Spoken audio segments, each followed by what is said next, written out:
All right, so here's our lesson on inverses of functions, and I just want to remind you of a few definitions before we start. First of all, a function in and of itself is a relationship where each input has only one output. And you learned that in Algebra 1. You may have even learned that before. But remember, we used to check functions to determine if they pass the vertical line test. So, for example, this is an example of a function because no matter where I put a vertical line, it's only going to hit that graph once. But something like this is not an example of a function because if I draw a vertical line, it's going to hit that graph more than one time, meaning that you have more than one output for a given input. Okay, and this lesson is about inverse functions. And what inverse functions do is they flip the input and the output to create related functions. So for example, if you look down here at this table, we've got a function to begin with. The domain is -4, which gives us an output of -2. And notice the inverse function just does the opposite of that. It literally just switches the domain and range values. So the last two little notes that I want to show you before we do some examples, I just want to remind you that functions in and of themselves are written with f of x notation, and when we talk about an inverse function, we use this little -1. And you may remember seeing that in geometry. You did inverse functions last year, right? Sometimes you would solve for sine of x, and sometimes we would do like sine inverse if we were going to put like a fraction or something in there. So you have done inverse functions before. Okay, so before we look at some examples of how to work some problems, I want to show you a few more things about inverse functions. So we just said inverse functions switch input and output values. So for instance, this first point on example C, or this problem C, says -4, -2. So the inverse of that is -2, -4. Similarly, I can find the inverse of 0, -3 by just switching the input and output, -3, 0. All right, so I completed the other two, and what I want to show you is what happens when we graph these. So the first point was -4, -2. That's this first point right here on our graph.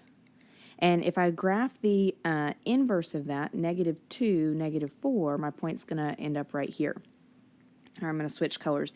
If I graph -3, 0, that's going to end up right there when that point was originally right here.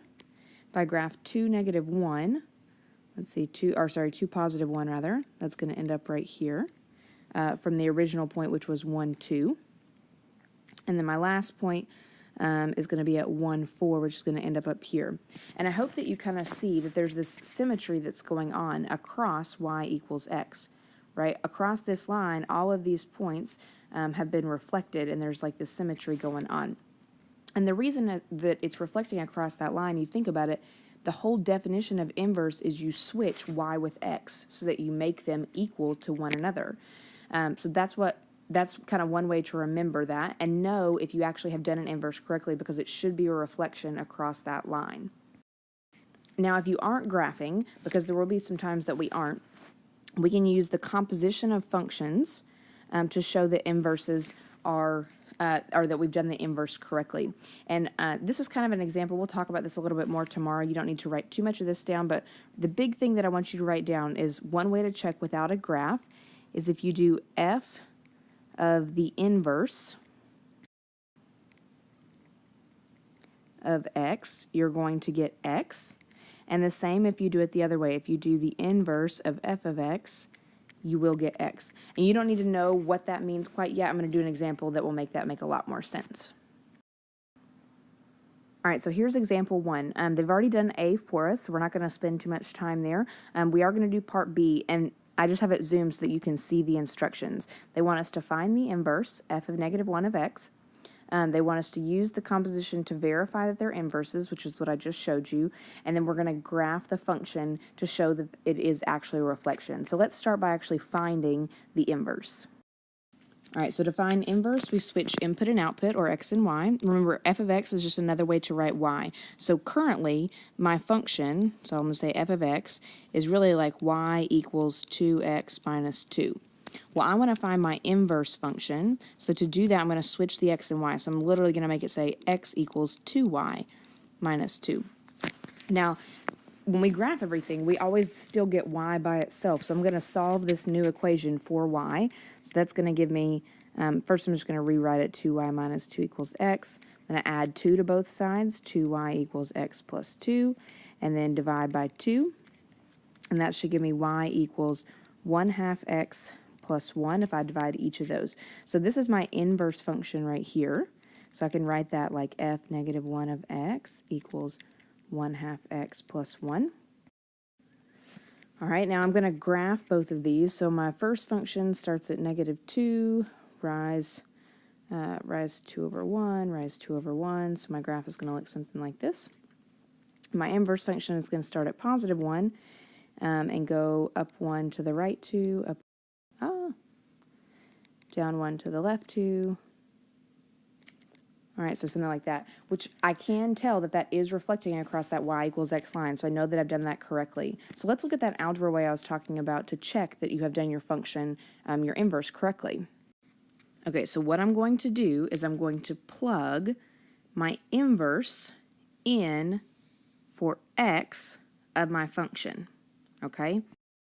And I know when I do that, that when I simplify, I should be left with just x. So let's see what happens when I do that. That's going to give me 2, 1/2 x plus 1. Notice I plugged that in for all of x minus 2. If I multiply, 2 times 1/2 is just x. 2 times 1 is plus 2, so I'm just distributing. Minus 2.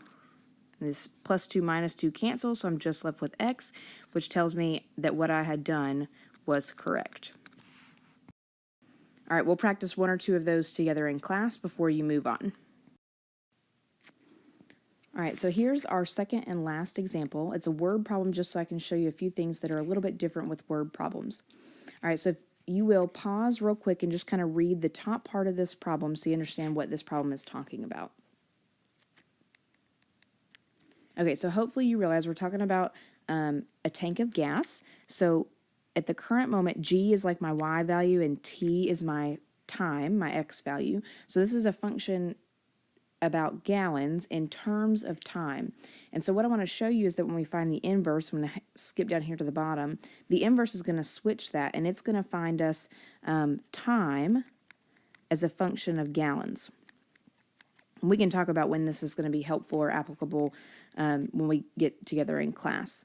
All right, so let's kind of work through this problem then. It says the range of the function, so the range of the function, that's my y values, or talking about g, is the number of gallons of gas in the tank, which varies from, so think about the low end of gallons to the high end. Now, I know that technically you could have 0 gallons of gas, but in this problem, this driver already has so many gallons of gas in their tank, and they already have 4 gallons of gas, so that's where we're going to start. And the maximum number that they can hold is 14, so that's going to be 4 to 14. Now, I want you to see that the range of the function becomes the domain of the inverse, because remember, we're switching, right? Range and domain are going to switch places, or x and y, however you think about that. So that means the domain of the inverse function is going to be 4 to 14. Just a reminder, this is written in this set notation. Okay, so now they want us to solve for g to find the inverse. So one thing that's different in these is because g and t actually stand for something, gallons and time, we're not going to actually switch the places of the variables. We're just going to solve for the other variable. So this first equation is already solved for g, so to find the inverse, I'm going to solve the equation, resolve it for t. Okay, so I'm just going to start by, all I'm doing right here is copying the equation down. G equals 5t plus 4. So to solve that out, I'm going to subtract 4 from both sides. G minus 4 equals 5t. And then I'm going to divide both sides by 5. So my inverse function is going to be t equals g minus 4 over 5. All right, and the only thing that they have left for us to do is to go ahead and graph that for the given domain. So I know this is kind of backwards to think about this, but I'm just going to put down what makes sense to me on this graph. I know when time is 0, at the very beginning, there's 4 gallons of gas, so I'm going to put that in there. If I plug in 4, I'm just kind of thinking out loud here. If I had plugged in 4 for g there, 4 minus 4 would be 0, and 0 divided by 5 is still 0.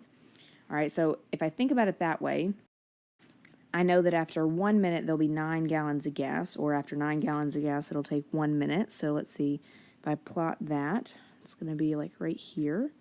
And then after that, after 14 minutes, let's see, we're going to have, I'm sorry, not 14 minutes, 14 gallons will happen after 2 minutes. Now, remember, this is restricted on this domain. I can't go past 14 gallons because that's as much as this tank will hold. So that's going to be the only part of the function that we're going to graph. All right, I'm not sure I did the best job of explaining that last graph to you, so if you have questions on that part, let me know. Otherwise, we will discuss this quickly in class tomorrow and then get started on your assignment.